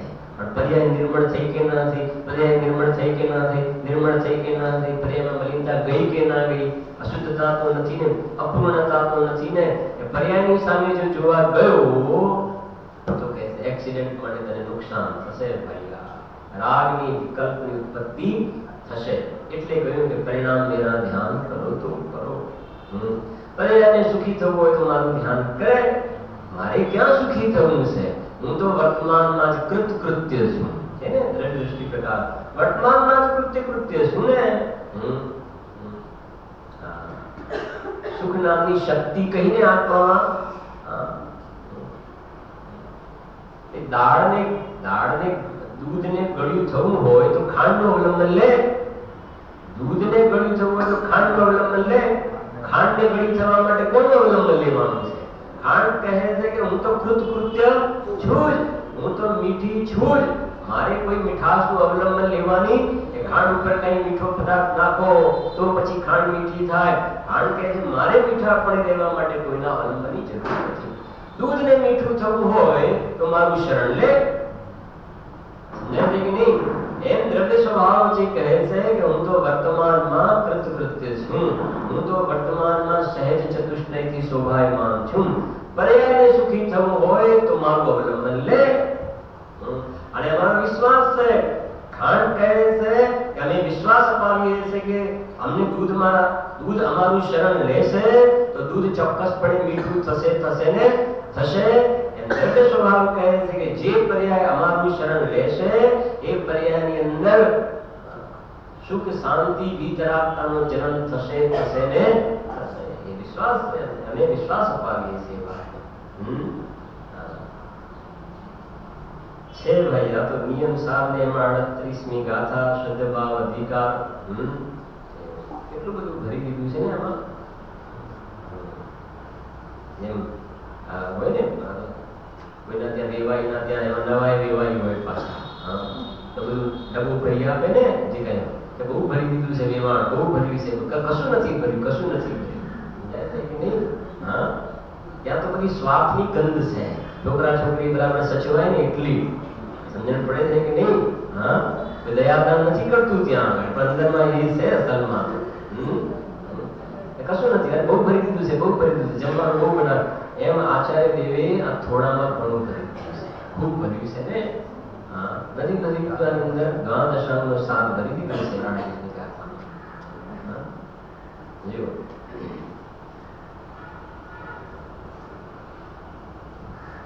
અવદૈક આદિ 4 ભાવાંતરોને અગોચર હોવાથી જે કારણ પરમાત્મા દ્રવ્ય કર્મ, ભાવ કર્મ અને નો કર્મ ઉપાધિથી જનિત વિભાગ ગુણ પર્યાય વિનાનો છે. એ તો વાત થઈ હતી ને આપણે, વિભાગ ગુણ પર્યાય વિનાનો છે. દ્રવ્ય કર્મ, ભાવ કર્મ, વિભાગ ગુણ પર્યાયમાં બધું યાદ કે ચારેય ભાવ વિભાગ ગુણ પર્યાય છે. કેમ કે કર્મના ઉદય, ઉપશમ, ક્ષય ને ક્ષયોક્ષમની અપેક્ષા આવે ને જે ભાવમાં, એ બધા વિભાગ ગુણ પર્યાય કહેવાય. અને આ જે છે ને દ્રવ્ય કર્મ, ભાવ કર્મ અને નો કર્મ રૂપ ઉપાધિથી જનિત વિભાગ ગુણ પર્યાય વિનાનો છે. આ લીટી છે મૂળ ગાથાની બીજી લીટી છે. જુઓ, ગાથાની બીજી લીટી જુઓ છે કે નહીં? જે કર્મથી ઉત્પન્ન ગુણ પર્યાયથી વ્યતિરિક્ત છે કે નહીં? જે કર્મથી ઉત્પન્ન ગુણ પર્યાય, તો જે કર્મથી ઉત્પન્ન એટલે લખી દે ને ગાડી. જુઓ, દ્રવ્ય કર્મ, હવે જો કર્મ, દ્રવ્ય કર્મ, ભાવ કર્મ અને નો કર્મ રૂપ ઉપાધિથી જનિત. આ આવી ગયું ને? યા જે કર્મથી ઉત્પન્ન, પછી શું લખ્યું છે? ગુણ પર્યાય. કર્મથી ઉત્પન્ન ગુણ પર્યાય. કર્મથી ઉત્પન્ન ગુણ પર્યાય, કર્મથી ઉત્પન્ન એટલે કર્મ કરાવે છે એવું નહીં, પણ કર્મથી ઉત્પન્ન ગુણ પર્યાય એટલે જે પર્યાયની અંદર કર્મના ઉદય ઉપશમ ક્ષય ક્ષયોપશમની અપેક્ષા આવીને એ બધી શેમાં જશે? કર્મથી ઉત્પન્ન ગુણ પર્યાય, એ બધી વિભાગ ગુણ પર્યાય થઈ ગઈ. સમજાય છે? તો પર્યાય છે તો પર્યાયની અંદર એ અપેક્ષા લાગુ પડે છે. જો દ્રવ્ય કર્મ ભાવ કર્મ અને નો કર્મ રૂપ ઉપાધિથી જનિત વિભાગ ગુણ પર્યાય વિનાનો છે. એ કર્મથી ઉત્પન્ન ગુણ પર્યાયથી વ્યતિરિક્ત, વ્યતિરિક્ત એટલે ખ્યાલ આવે? વ્યતિરિક્ત એટલે એનાથી જુદો છે, એનાથી ભિન્ન છે. એનાથી ભિન્ન એટલે કોઈ ક્ષેત્રથી કોઈ એનું કોઈ એક દ્રવ્ય બીજા દ્રવ્યથી જેવું જુદું હોય એવી રીતે ભિન્નતા નથી. પણ એ કર્મથી ઉત્પન્ન જે ગુણ પર્યાય જે છે ને, ત્યાં કહ્યું હતું ને, જ્યાં સોનું છે ત્યાં જ વીંટી છે, જ્યાં વીંટી છે ત્યાં જ સોનું છે. પણ તમારે સોનાને જોવું છે ને તો વીંટીને જોવાનું શું કરવાનું? બંધ કરો. વીંટીને જોવાનું બંધ કરો તો વીંટી હટાવવાની નથી ત્યાંથી. સમજાય છે કે નહીં? સોનીના ત્યાં આપણે દાગીનો ભગાવવા માટે જઈએ અને 4 મહિના પહેલા બનાવ્યું છે અને ઘડાઈએ ની 15,000 આપી છે અને સોનીને કે ઘડાઈનું કઈ ગણતરી કરજો. હવે એ આપણે પંગડી ભગાવીને બીજું કઈ બનાવવું છે તો સોની કહે છે આમાં કશું નહીં ગણાય, ઘડાઈનું શું છે? અને આપણા દેખતા જ પંગડીના શું કઈ નાખે છે? કરી નાખે છે. હવે એ વખતે સોની જે છે એમાં શું જોવે છે? સોનું જોવે છે ને. હવે સોનાને જોવા માટે બંગડીને શું કર? બંગડીને તોડે તો જ આવું કાચ. બંગડી ત્યાંથી હટાવવા જશે તો એની પહેલા બંગડી હટે તો હું સોનું જોઉં, તો બંગડી હટાવશો તો સોનું પણ હટી જશે ત્યાંથી. કેમ કે જ્યાં બંગડી છે ત્યાં જ સોનું છે અને જ્યાં સોનું છે ત્યાં જ બંગડી છે. પણ બંગડી તે સોનું નથી, સોનું તે બંગડી નથી. બંગડી બંગડી છે, સોનું સોનું છે. બસ છે ત્યાં ભાવ ભિન્ન છે. એટલે શું કર્યું? કે સોની જે છે ઘાટને જોવાનું બંધ કરે છે અને દ્રવ્યને જોવે છે કે આ સોનું છે. ખ્યાલ આવે છે કે નહીં? એમ આ દ્રવ્ય પર્યાય સ્વરૂપ વસ્તુ છે ને, દ્રવ્ય પર્યાય સ્વરૂપ વસ્તુ તો જે પ્રવચન સાલ 114 ની ગાથામાં કહી દીધું કે પર્યાયાર્થી દૈના ચક્ષુને સર્વથા બંધ કરીને ઉઘાડેલા દ્રવ્યાર્થી દૈના ચક્ષુથી જોવામાં આવે. બસ તો પર્યાયને દ્રવ્યમાંથી નથી હટાવવાની. એ 4 ભાવોથી અગોચર કહ્યું ને વિભાગનો પર્યાય વિનાનો. તો વિભાગ બસ પર્યાય ત્યાંથી પર્યાયને નથી હટાવવાની, તારી નજરમાં પર્યાયને હટાવવાની છે. તારી નજરમાં પર્યાયને જોવાનું શું કરવાનું છે? બંધ કરવાનું છે. પર્યાયને જોવાનું બંધ કરીને શું દેખાશે? દ્રવ્ય દેખાશે. હા, આ જ્વેલર્સના ત્યાં શોપિંગ કરવા માટે જાય ને, પતિ પત્ની સાથે જાય તો બોલો હવે બહેનોની નજર શેના પર હોય છે? હા, પેલાના ત્યાં જોયું હતું, પેલો સોની કે તને બતાવ તો તને કે નહીં આવું આવું તને નમૂનો લાવ ને સેમ્પલ કેવું તને શું કહેવાનું આવડે છે. એની દૃષ્ટિ હવે પછી પતિ જે છે એ પૂછશે સોનાનો ભાવ આ તે એની નજર ત્યાં સમજ પડે છે કે નહીં? હવે એ જ વસ્તુ છે ત્યાં માતા બહેનોની નજર જે છે એ શેના ઉપર છે? ઘાટ ઉપર છે. એમ અજ્ઞાની જીવની નજર શેના ઉપર છે? પર્યાય ઉપર છે. શાંતનો વિષય ચાલે છે ને, અધ્યવસાન. હા, હું મનુષ્ય છું, હું ત્રિયન છું, હું દેવ છું, હું નારકી છું, હું પુણ્યશાળી, હું પાપશાળી, હું અહિંસક છું, હું હિંસક છું. એ પર્યાય ઉપર જેની દ્રષ્ટિ છે એના માટે કહ્યું કે પજ્જે મૂઢા પર સમય. પર્યાય દ્રષ્ટિ છે, મિથ્યા દ્રષ્ટિ છે. એટલે અહીંયા કહે છે વસ્તુમાંથી પર્યાયને નથી હટાવવાની, તારી નજરમાં પર્યાયને જોવાનું બંધ કરવાનું છે. પર્યાયને જોવાનું બંધ કરશે તો ત્યાં તને દ્રવ્ય દર્શન થઈ જશે. અને દ્રવ્ય દર્શન એનું નામ જ છે દ્રવ્ય દૃષ્ટિ. દ્રવ્ય દર્શન એનું નામ સમ્યક દર્શન છે, એનું નામ દ્રવ્ય દૃષ્ટિ છે. સમજણ પડે છે કે નહીં? હવે જરા સમજશો તો ખ્યાલ આવશે. એ દ્રવ્ય દર્શન થયા ને, જોજો પર્યાયને જોવાનું બંધ કર્યું તો દર્શન કોના થયા? દ્રવ્યના દર્શન થયા ને. હવે વાત એ છે દ્રવ્યના દર્શન કર્યા કોને? ફરીથી સમજો જરા. પર્યાયાર્થિક ચક્ષુને સર્વથા બંધ કર્યા અને ઉઘાડેલા દ્રવ્યાર્થિક નયના ચક્ષુથી જોયું. તો જોયું તો શું દેખાયું? પર્યાય કે દ્રવ્ય? દ્રવ્ય દેખાયું ને. તો દ્રવ્યના દર્શન થયા. તો દ્રવ્યના દર્શન થયા કે દર્શન કર્યા કોને? કોને કર્યા? દ્રવ્યના દર્શન દ્રવ્યએ કર્યા કે ના? દ્રવ્ય તો નિષ્ક્રિય છે, કુટસ્થ છે. દ્રવ્યમાં કેમ ક્રિયા છે? તો દ્રવ્યના દર્શન કર્યા કોને? પર્યાય. સમજ પડે છે કે નહીં? દ્રવ્યના દર્શન કર્યા પર્યાય. કે કઈ પર્યાય? કે જે પર્યાયને જોવાનું શું કર્યું? જોવાનું ને નહીં જોવાનું કામ કોનું છે? પર્યાયનું. દ્રવ્યમાં જોવાનું ને નહીં જોવાનું એવું દ્રવ્યમાં નથી લગાડવાનું. એ કહે છે આની સામે જોવું ને આની સામે નહીં જોવું, એ બધું કામ પર્યાયની અંદર વાત છે. તો પર્યાયને જોવાનું બંધ કરી અને દ્રવ્યની સામે દ્રષ્ટિ કરે છે, દ્રવ્યના દર્શન કરે છે. તો દ્રવ્યના દર્શન કર્યા તો સમ્યક દર્શનની પ્રાપ્તિ થઈ. પણ હવે વાત છે કે દ્રવ્યના દર્શન કર્યા કોને? કે પર્યાય. સમજ પડે છે કે નહીં? પર્યાયમાં રહી, સમજાય છે કે નહીં? પર્યાયમાં રહી અને દ્રવ્યના દર્શન કર્યા. અને દ્રવ્યના દર્શન કર્યા તો એ પર્યાયની અંદર સમ્યક દર્શન થયું. એનો મતલબ એ થયો કે સમ્યક દર્શનના વિષયમાં, સમજો સમ્યક દર્શનનો વિષય લાગે છે કે નહીં? સમ્યક દર્શનનો વિષય શું થઈ ગયો? ત્રિકાલી દ્રવ્ય. સમ્યક દર્શનનો વિષય એ સમ્યક દર્શન કહેવાય? નહીં કહેવાય. કેમ કે સમ્યક દર્શન એ તો શું છે? પર્યાય. અને પર્યાયને ક્યાં દર્શન કરે છે? પર્યાયને તો જોતી નથી, દ્રવ્યને દર્શન કરે છે. તો દ્રવ્યના દર્શન કરવા વાળી પર્યાયનું નામ સમ્યક દર્શન છે. એનો મતલબ સમ્યક દર્શનનો વિષય ત્રિકાલી દ્રવ્ય છે. સમ્યક દર્શનના વિષયમાં સમ્યક દર્શનની પર્યાય પણ હોતી નથી.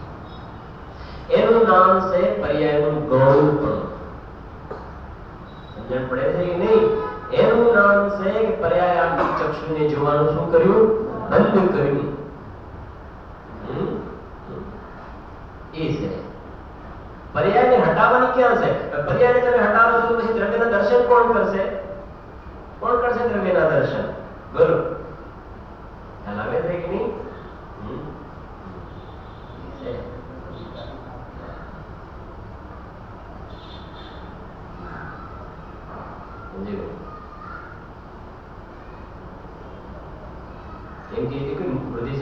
નિત્યને શું જાણે? અનિત્ય એવી પર્યાયમાં નિત્યનો સ્વીકાર થાય છે. જે પર્યાયમાં નિત્યનો સ્વીકાર થાય છે એ પર્યાય અનિત્યની સામે જોઈને નિત્યનો સ્વીકાર થોડો થાય છે. અનિત્ય એવી પર્યાય અનિત્યનું શરણ છોડી અને નિત્ય એવા ત્રિકાલી દ્રવ્યનું લક્ષ્ય કરે છે, ત્યારે અનિત્ય એવી પર્યાયમાં નિત્ય ભગવાન આત્માનો સ્વીકાર થાય છે. જો કહ્યું ને સમ્યક દર્શનનો વિષય. તો સમ્યક દર્શન શું કહેવાય? પર્યાય શું કહેવાય? વિષયી. શું કહેવાય એને? વિષયી. વિષયનો વિષય. વિષયનો વિષય.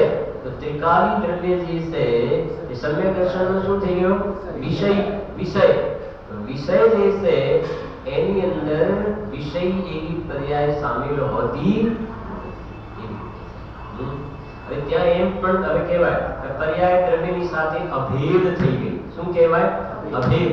અભેદનો અર્થ એ તરફ ઢળી છે ને, એ તરફ ઢળી છે, એનો આશ્રય કર્યો છે દ્રવ્યનો, એનું નામ અભેદ થઈ છે.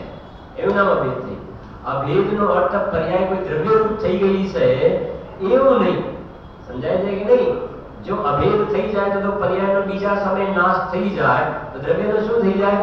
નાશ થઈ જાય. પણ અભેદનો અર્થ એ તરફ ઢળી છે, તન્મય થઈ છે, એનું નામ અભેદ. ત્રિકાળી દ્રવ્ય જે અભેદ છે એ અલગ, દ્રષ્ટિનો વિષય અભેદ અલગ, અને પર્યાય અંદરમાં ઢળીને અભેદ થઈ જાય એ અલગ અભેદ, એ અભેદ થઈ, ત્યાં અભેદ પણ થયું. અભેદ પર્યાય દ્રવ્ય સાથે અભેદ થઈ તો કોના લક્ષે અભેદ થઈ? અભેદના લક્ષે. શું કહ્યું? જો પર્યાય દ્રવ્યની સાથે જે અભેદ થઈને તો એ વખતે એ પર્યાયને ગુણભેદનું લક્ષ હતું કે પર્યાયના ભેદનું લક્ષ હતું? બોલો, હતું કોઈનું લક્ષ? કોઈનું નહીં ને. એ સમય સ્થાનની છઠ્ઠી ગાથામાં પર્યાયના ભેદનો નિષેધ કરાવ્યો કે નથી અપ્રમત કે પ્રમત નથી જે એક ન્યાય. ત્યાં કોઈ પણ પ્રકારના પર્યાયને જોવાનો નિષેધ કરાય, પર્યાયના ભેદને નહીં જોવાનો. ઠીક છે ને? પર્યાયના ભેદ છે ખરા, ભેદને નહીં જોવાના. પછી સાતમી ગાથામાં ચારિત્ર દર્શન જ્ઞાન પણ વ્યવહાર કથને જ્ઞાની, તો ગુણોનો ભેદ. ચારિત્ર નહીં, દર્શન નહીં, નહીં જ્ઞાન જ્ઞાય શુદ્ધ, તો ગુણોના ભેદનો નિષેધ કરાવે. બહુ સમજો વાત જરા. તો વસ્તુમાં ગુણોનો ભેદ છે, પર્યાયનો ભેદ પણ છે, વસ્તુ ભેદ અભેદ સ્વરૂપ છે, ભગવાનના જ્ઞાનમાં એ પ્રમાણે જણાય પણ છે. બરાબર છે કે નહીં? ભેદાભેદ સ્વરૂપ છે. પણ સમ્યક દર્શન રૂપ પ્રયોજનની સિદ્ધિ કરવી છે. કાર્ય પરમાત્મા રૂપ પ્રયોજનની સિદ્ધિ પર્યાયમાં કરવી છે. તો એ કહે છે કે જ્યાં સુધી પર્યાયમાં સમ્યકની પ્રાપ્તિ ન થાય પહેલા ભૂમિકામાં, ત્યાં સુધી આ પર્યાયના ભેદ અને ગુણોના ભેદને જાણી લીધું ને પછી ભેદને જોવાનું શું કરી દેવાનું? બંધ કરી દેવાનું. ભેદને જોવાનું બંધ કર્યું ને, બહુ બરાબર સમજો વાત આવી છે તો પૂરી હોય. ભેદને જોવાનું બંધ કર્યું ને તો હવે પર્યાય જેને પહેલા ભેદને જોતી હતી, હવે પર્યાય ભેદને જોવાનું શું કર્યું? બંધ કર્યું ને. જે કહ્યું કે પ્રમત્ત પણ નહીં ને અપ્રમત્ત નહીં, કે પર્યાયના ભેદને ના જોયા. પછી દર્શન જ્ઞાન ચારિત્રના ગુણના ભેદને પણ નહીં, એટલે અભેદ જે થઈ ગયું, જે ત્રિકાળી દ્રવ્ય જેમાં કોઈ ભેદ નથી, એ ભેદ એ અભેદ, એ અભેદ. હવે પર્યાય કોને જોવે છે? અભેદને જોવે છે ને. અભેદને જોવે છે તો પર્યાયમાં સમ્યકની પ્રાપ્તિ થઈ, મોક્ષ માર્ગ પ્રગટ થયો. તો એ પર્યાય દ્રવ્ય સાથે શું થઈ? અભેદ થઈ ને. એ અભેદ થઈ. એ અભેદપણું થયું, એ નવા પ્રકારનું અભેદપણું થયું.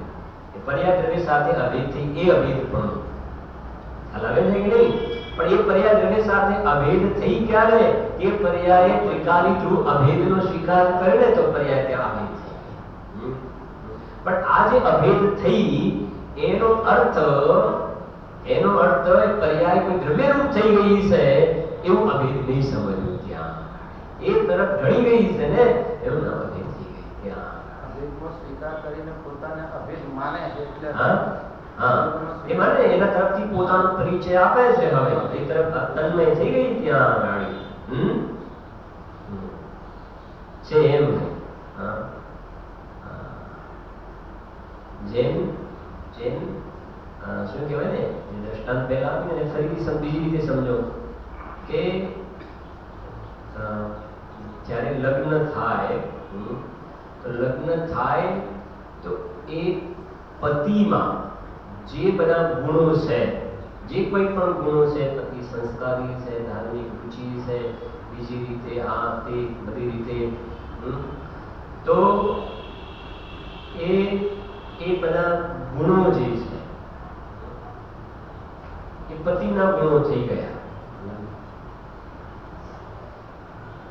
હવે પત્ની જે છે એ પતિને સમર્પિત થઈ જાય છે. લગ્ન થઈ ગયા ને, તો હવે જેમ કહ્યું ને પર્યાય દ્રવ્યમાં શું થઈ ગઈ? પર્યાય દ્રવ્યમાં અભેદ થઈ ગઈ ને. પર્યાય દ્રવ્યમાં અભેદ થઈ ગઈ, એનું શરણ લીધું ને, તો શરણ લીધું તો પર્યાય કોઈ દ્રવ્ય રૂપ નથી થઈ ગઈ, પણ એ પર્યાય કહે છે કે આ દ્રવ્ય જ મારું સ્વામી છે, એ સિવાય જગતમાં બીજું મારું કોઈ સ્વામી, એને સ્વામી બનાવી દીધા. બસ ખ્યાલ આવે છે કે નહીં? એને ઘરમાળા પહેરાવી દીધી પર્યાય, બસ આ મારા સ્વામી છે જગતમાં. એ અભેદ થઈ ગયા. એમ પત્નીએ કે છે આજ મારા સ્વામી છે, જે દિવસે શું કે સાત ફેરાને માળા જે પહેરાવે ને, આ સિવાય જગતમાં મારું કોઈ સ્વામી નથી. તો એ અભેદ ત્યાં ગણી અભેદ પણ બતાવ્યું ને, જે હાથ કામ જે કંઈ કરાતા હોય, બરાબર છે ને. તો એ કહે છે અભેદ પણ થઈ ગયું. તો પત્ની મટીને એ પતિ રૂપે એનું શરીર કન્વર્ટ થઈ ગયું, એવું થોડું છે ત્યાં આગળ. તો અભેદનો મતલબ ખ્યાલ આવે ને ત્યાં આગળ. હવે એ પતિના જે ધર્મ છે, પતિના જે કોઈ પણ ધર્મ છે કે ભાઈ આજીવિકા, સંસ્કારી, ધાર્મિક રુચિ, બીજી રીતની હોશિયારી, ચાતુર્યપણું, એ બધા પતિના ધર્મો તો એનામાં અભેદ રહેલા છે, એનામાં અભેદ રહેલા છે. હવે આ પત્ની એ તરફ સમર્પિત થાય તો એમાં અભેદ થઈ ગઈ. આ જગતમાં જે અર્ધાંગના ને કાલે બુદ્ધના આવે ને 2-4 પહેલા પ્રવચનમાં આવ્યું હતું ને, એ બધી ઉપમાઓ શેનાથી અપાય છે, ખ્યાલ આવે છે કે નહીં? એમ અહીંયા આગળ કહે છે પર્યાય દ્રવ્યની સાથે શું થઈ ગઈ? અભેદ થઈ ગઈ. અભેદ થઈ ગઈ એનો મતલબ પર્યાય દ્રવ્યને વરમાળા પહેરાવી. આજ સુધી તો પર્યાય વ્યભિચારી હતી. સમજી ગયા કે નહીં? પર્યાય વ્યભિચારી હતી ને, એને ખબર જ નથી કે મારો સ્વામી કોણ છે. ગમે તેના ગળામાં વરમાળા નાખતી હતી. કાં તો આ મોબાઈલ મારું, કાં તો ઘડિયાળ મારું, કાં તો મકાન મારું, કાં તો દુકાન મારી, કાં તો પૈસા મારા, કાં તો આ મારું. દરેક કોઈ જે દેખાય એના જ્ઞાનમાં જે જણાવ્યું ને એના વરમાળા, આ મારું, આ મારું, આ મારું. તો શાસ્ત્રમાં લખ્યું એ પર્યાય વ્યભિચારી છે. એના ફલમાં જીવન દુઃખ સહન કરતો હતો. અને હવે પર્યાય સનાત થઈ ગઈ. નિયમ સમજ. અનાથ એવા ભગવાન આત્માનું શરણ લીધું તો પર્યાય સનાત થઈ ગઈ. અનાથ એવો ભગવાન આત્મા. અનાથ એટલે જેના માથે બીજો કોઈ નાથ નથી, એવો અનાથ. નિયમ સારમાં છે ને, અનાથ એવા ભગવાન આત્માનું શરણ લીધું ને પર્યાય, તો પર્યાય શું થઈ ગઈ? હવે સનાથ, સનાથ થઈ ગઈ. એના માથે આવી ગયા બસ. છે આમાં છે, મળે તો જો આગળ કલશ આવે છે ત્યાં શરૂઆતમાં જ. અનાથ ને સનાથ.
અનાથ શબ્દ છે, અનાથ શબ્દ મૂર્તિ સુંદરીનો મતલબ એ ઘણા બધા કળશમાં છે.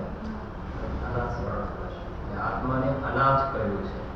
એક કલશ અનાથ. ચલો જો અહીંયા કહે છે એટલે આ વિભાવ ગુણ પર્યાય વિનાનો છે. વિચાર તો કરો. હવે આ જે વિભાવ ગુણ 37 પાનું કયું સનાતમપી જીવતત્વ કયું પાનું 37 પાનું 26 નંબરમાં એક 37 પાનું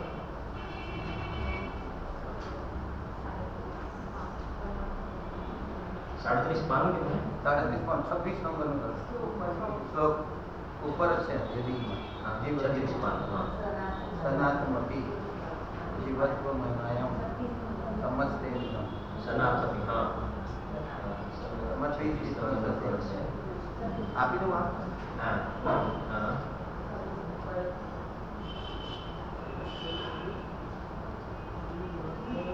26 નંબરનો કળશ છે બરાબર છે. એટલે આગળથી શરૂ થાય છે. એના આગળથી પેલી 35 નંબરના પેજ ઉપરથી શરૂ થાય છે. જો 35 નંબરના પેજ ઉપરથી એમાં નીચે લખ્યું ને जीव तत्व 25 सद्गुणों से विशेष से दिखाई से અહીંયા આગળ લખેલું છે આ 25 માં પછી છે કચ્ચીનું સતી સદગુણે. हाँ 25 अशुद्ध गुणों में से 25 सहज पर्याय से विशेष है અને 25 અશુદ્ધ પર્યાય છે વિશેષ છે. આ બધાથી સહિત હોવા છતાં પણ એ બધાથી રહિત છે એવા આ જીવ તત્વને હું સકળ અર્થની સિદ્ધિને માટે સદા નમું છું, ભાવું છું. હા તો એમ આવે ને ઉપર છે સનાતમપી. સનાતમપી એ ને આ ઉપર છે સનાતમપી. હા સનાતમપી સનાત શબ્દ છે ને ત્યાં અને બીજે પણ કદાચ હશે ત્યાં એ જ હોય. રોટેશનના પ્રવચનનો ખુલાસો કર્યો છે સનાત અનાથ અને ત્રણ અર્થ કર્યા છે ગુરુદેવે. સનાત અનાથ ત્રણ છે સનાત સનાતમપી.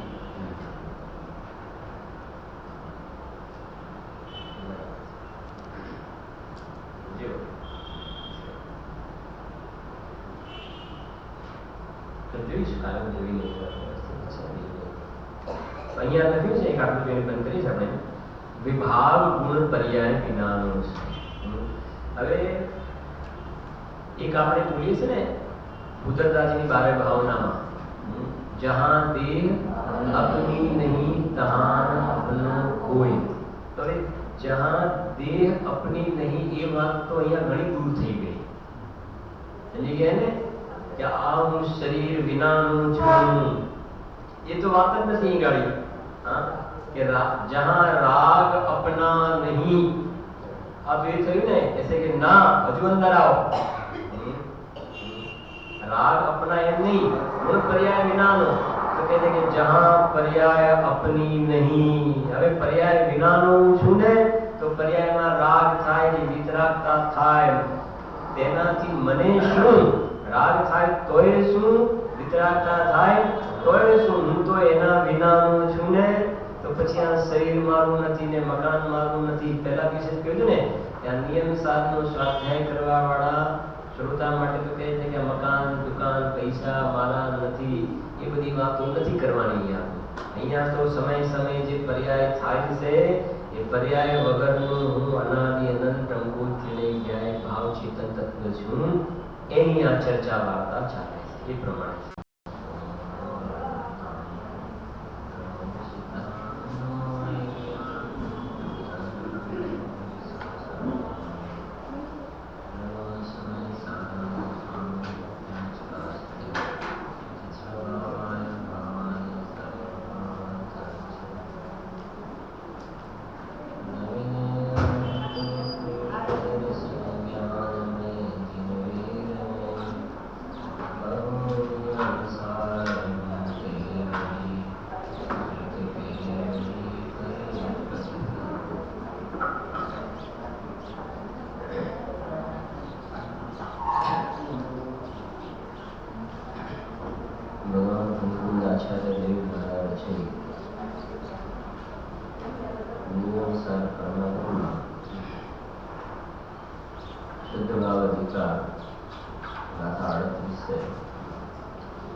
स्वाध्याय पाना पर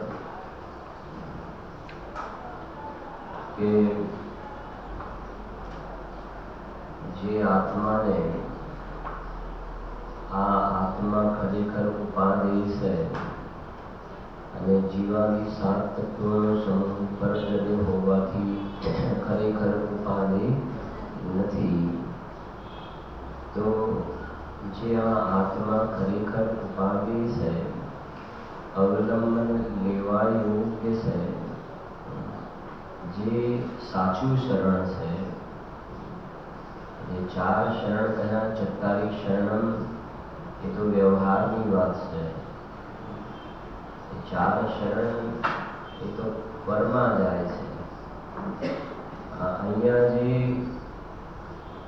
કારણ પરમાત્મા જેના આશ્રય સમ્યક દર્શનથી લઈને સિદ્ધ દશાની પર્યાય પ્રગટ થાય છે, એ વ્યાયક ભાવ જીવ માત્રને સાચું શરણ છે. અશરણ ભાવનામાં માત્ર સંયોગ અને સંયોગી ભાવ અશરણ છે એટલી જ વાત નથી કરવી. અશરણ ભાવનાની અંદર અશરણનું સ્વરૂપ સમજાવી અને કોના શરણમાં જવું એની પણ વાત બારે ભાવનામાં આવે છે. મણિમંત્ર તંત્ર બહુ હોવી મરતે બચાવે હોવી છે કે નહીં? જે બાર ભાવનાની અંદર જે આમાં પણ લખી પંડિતજી જયચંદજી સાહેબની જે બાર ભાવના છે એની અંતર્ગત પણ તમે જોશો તો અને ડૉક્ટર સાહેબની પણ જે બાર ભાવના છે, નિજ આત્મા નિશ્ચય શરણ व्यवहार से परमात्मा जो खोजता पर की शरण वह आत्मा बहिरा. છે અશરણ ભાવના. ત્યાં કહ્યું નિજ આત્મા નિશ્ચય શરણ, ને નિજ આત્મા નિશ્ચય શરણ व्यवहार से परमात्मा. ये पंच परमेष्टि ने जे शरण कया है અને ચત્તારી શરણમાં જે ચાર શરણની વાત આવી એ વ્યવહાર છે. નિશ્ચયથી પોતાનો શુદ્ધાત્મા શરણ છે, વ્યવહારથી પંચ પરમેષ્ટિ શરણ છે. એને છોડીને જગતનો કોઈ પણ પદાર્થ નિશ્ચય કે વ્યવહારથી જીવને શરણ નથી. એટલે લખ્યું જો ખોજતા પર કી શરણ આત્મા બહિરાત્મા. એને છોડીને બાકીને બહારમાં બીજા કોઈના શરણની જીવ શોધ કરે છે તો એ બહિરાત્મા મિથ્યા દ્રષ્ટિ જીવ છે. જયચંદજી સાહેબે બાર ભાવનામાં લખ્યું ત્યાં શુદ્ધાત્મય પંચગુરુ જગને શરણો દો.